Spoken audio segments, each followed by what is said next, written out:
Hello guys. आज मैं बात करने वाला हूँ गेट क्वेश्चन नंबर 13। जो कि क्वेश्चन आया था गेट 2022 में। क्वेश्चन नंबर 13 था। क्वेश्चन क्या था? The major product in the given reaction is Q, the mass spectrum of Q so this. तो यहाँ पर जो मास स्पेक्ट्रम होगा, ठीक है, किसका? क्यू कंपाउंड का।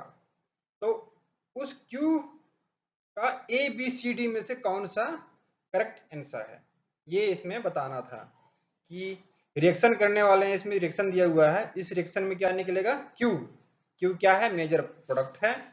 और इस प्रोडक्ट को एनालाइज करना है मास स्पेक्ट्रम में।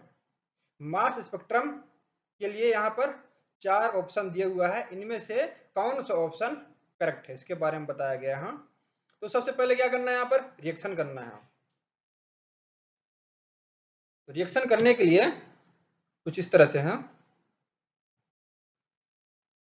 यहाँ पर दिया हुआ है ये एल्डिहाइड ग्रुप 1 2 3 4 है ना, 5 एल्डिहाइड ग्रुप यहाँ पर दिया हुआ है। एल्डिहाइड के साथ में किसको रिएक्शन कराया गया है? PH3P CbR4, PH3P CbR4 यानी कि ट्राइफिनाइल फास्फीन और टेट्राब्रोमो मेथेन। इसके साथ में दिया गया है ट्राइथाइलामीन CH2DCl2। क्या है ये? डाइक्लोरोमेथेन, DCM बोलते हैं। 0 डिग्री सेल्सियस टेम्परेचर। यहाँ पर क्या है? 0 डिग्री सेल्सियस। ये सब कुछ दिया हुआ है यहाँ पर, रिएजेंट इतने सारे हैं और इसका रिएक्शन कराया गया है एल्डिहाइड के साथ। तो क्यू क्या बनने वाला है? तो जो क्यू क्या बन रहा है यहाँ पर, क्यू क्यू लाइक ए जो कोरीफुगस रिएक्शन। जिस तरह से कोरीफुगस रिएक्शन होता है ना, कोरीफुगस रिएक्शन को जो पहला स्टेप होता है, पहला स्टेप, ठीक है, कुछ इस तरह से होता है। और यदि बात करें तो विटिक रिएक्शन, विटिक रिएक्शन में भी क्या होता है कि विटिक रिएक्शन में जो एल्डिहाइड होता है या तो कीटोन होता है, यदि फास्फोरस हेलाइड विटिक रिएजेंट से रिएक्शन कराया जाता है तो अल्कीन का फॉर्मेशन होता है। ठीक इस तरह से यहाँ पर भी है। एक बार फिर मैं रिपीट कर रहा हूँ। विटिक रिएक्शन में क्या होता है, यदि कीटोन या तो एल्डिहाइड दिया गया है और उसको विटिक रिएजेंट के साथ रिएक्शन कराया जाता है तो अल्कीन का फॉर्मेशन होता है। एल्डिहाइड की जगह में क्या होता है? अल्कीन का फॉर्मेशन होता है। ठीक इस तरह से इसमें भी है। मैंने यहाँ पर बताने की कोशिश किया है। PH3 + CbR4 triphenyl phosphine टेट्राब्रोमो methane है यहाँ पर।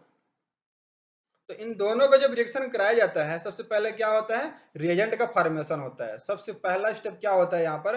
रिएजेंट का फॉर्मेशन होता है। DCM क्या है? DCM एक सॉल्वेंट है।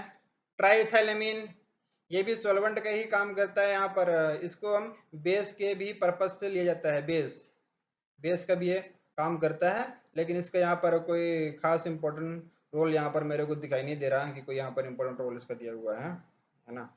तो PH3P + CbR4 ये दोनों मिलकर क्या बनाएंगे? ये दोनों मिलकर क्या बनाते हैं? जिस तरह से विटिक रिएजेंट का फॉर्मेशन होता है, ठीक इस तरह से यहाँ पर क्या हुआ है कि 2 Br यहाँ से निकल गया है। ठीक है, 2 Br ग्रुप यहाँ से क्या हो गया है?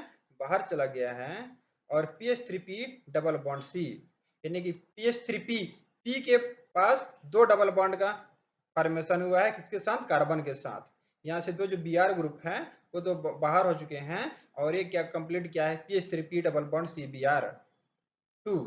यहाँ पर 2 Br है और 2 Br बाहर हो चुका है।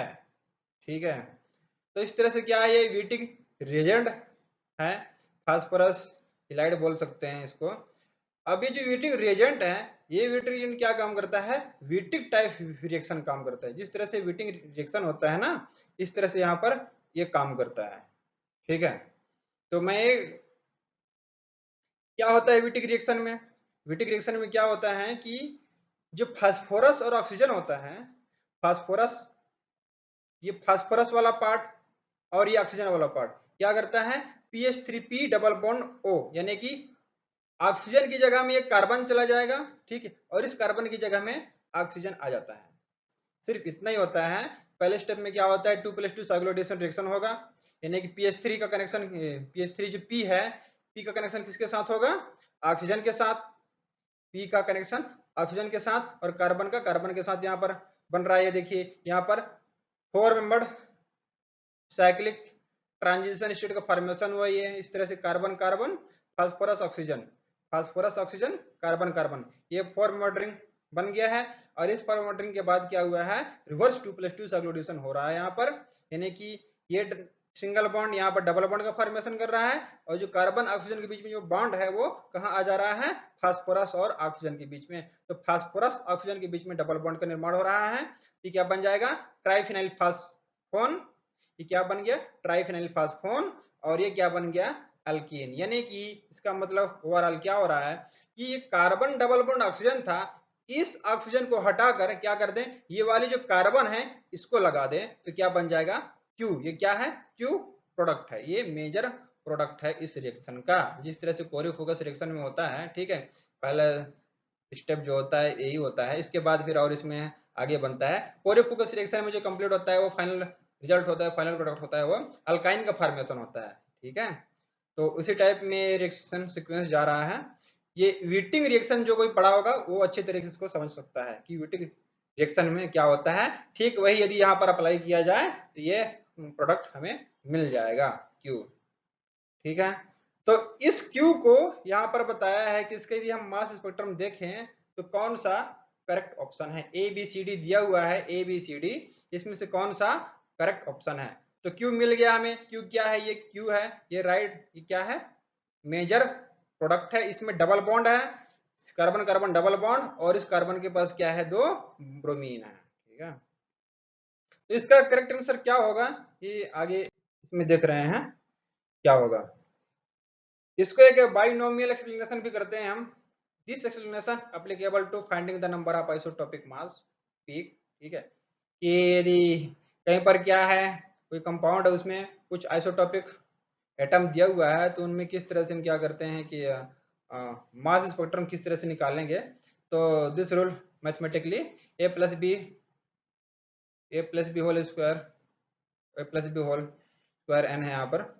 ए एंड बी क्या है? A and B ratio of isotopic in nature, कि जो एटम है उसका आइसोटोपिक रेशो क्या है नेचर में। एन क्या है? N is the total number of isotopic atom present in molecule. इस मॉलिक्यूल में कितने number of isotopic atom present है। तो जैसे कि हमने देखा था उस कंपाउंड में बी आर क्या है? बी आर का जो आइसोटोपिक रेशो होता है वो होता है 1:1। बी आर एक 79 वाला होता है एटॉमिक मास, और दूसरा होता है 81 वाला। एक जो ब्रोमीन होता है वो क्या होता है? 79 मास वाला होता है, और दूसरा होता है 81 मास वाला। तो इनका जो रेशो होता है नेचर में वो लगभग क्या होते हैं? 1:1 के बराबर होते हैं। तो इनका रेशो है जो एटम है, ठीक है, ए प्लस बी क्या है? रेशो है। तो जो आइसोटोपिक एटम उसका रेशो है 1:1। और एन नंबर ऑफ टोटल कितने आइसोटोपिक एटम है? 2 हैं। तो इसके लिए दिया हुआ यहाँ पर A plus B whole square equal to this A square plus 2ab plus B square, इस तरह से दिया हुआ है। इसको जब सॉल्व करते हैं तो इस तरह से आता है 1 1 1 दिस इन फाइनल 1 + 2 + 1 1 + 2 + 1। और ये क्या है? तो जो 1 + 2 + 1 आया है यही क्या है? ये रेशो निकल कर आता है 1:2:1, 1:2:1। तो ये है इसका फाइनल। इसका जो रेशो आएगा वो क्या आएगा? 1:2:1। यदि हम फिजिकली बात करें कि फिजिकली कैसे हम निकालेंगे, तो जैसे कंपाउंड में 2 हमारे पास क्या है? बी आर थे, 2 बी आर एटम थे कंपाउंड में। ठीक है, तो यदि एक बी आर का आइसोटोपिक मास है 79 और दूसरे का 81 है, तो कितने इनका जो पीक आएगा, कितना पीक आएगा में पीक मिलेगा, कितना पीक मिलेगा, और उसका रेशो क्या होगा, यानी कि जो रेशो बनेगा वो किस रेशो में होगा। तो जैसे कि फिजिकली हम यदि बात करें फिजिकली, तो एक बी आर 79 है, यदि दूसरा भी क्या होगा? 79 होगा, उसका एक, ठीक है, पीक आएगा। और यदि सपोज क्या है कि एक बी आर है 79, दूसरा 81 होगा, ठीक है, और क्या हो सकता है? एक 81 तो दूसरा क्या होगा? 79 होगा, तो इसका आएगा 2, जो रेशो होगा वो 2 होगा। और क्या पॉसिबिलिटी हो सकता है कि दोनों बी आर क्या हो सकते हैं? 81 81 वाले हो सकते हैं। क्या हो सकते हैं? 81 वाले हो सकते हैं, तो इसका रेशो 1 आएगा, यानी कि 1:2:1 आएगा। यदि फिजिकली हम इसको देखें तो 1:2:1 आ रहा है। कैसे आ रहा है ये? कि एक कंपाउंड है, उस कंपाउंड में 2 ब्रोमीन है, ठीक है, और उनका जो आइसोटोपिक रेशो है वो क्या है? 1:1 है। एक ब्रोमीन का 79 एटॉमिक मास होता है और दूसरा ब्रोमीन का होता है 81 एटॉमिक मास। तो सपोज कि उस कंपाउंड में सपोज दोनों ब्रोमीन की एटॉमिक मास क्या होंगे? 79, उसका रेशो क्या होगा? 1 होगा, ठीक है। और यदि सपोज दोनों ब्रोमीन क्या होंगे? एक होगा 79, दूसरा होगा 81, या तो फिर एक होगा 81, दूसरा होगा 79, तो इसके लिए क्या है? 2 है, ठीक है।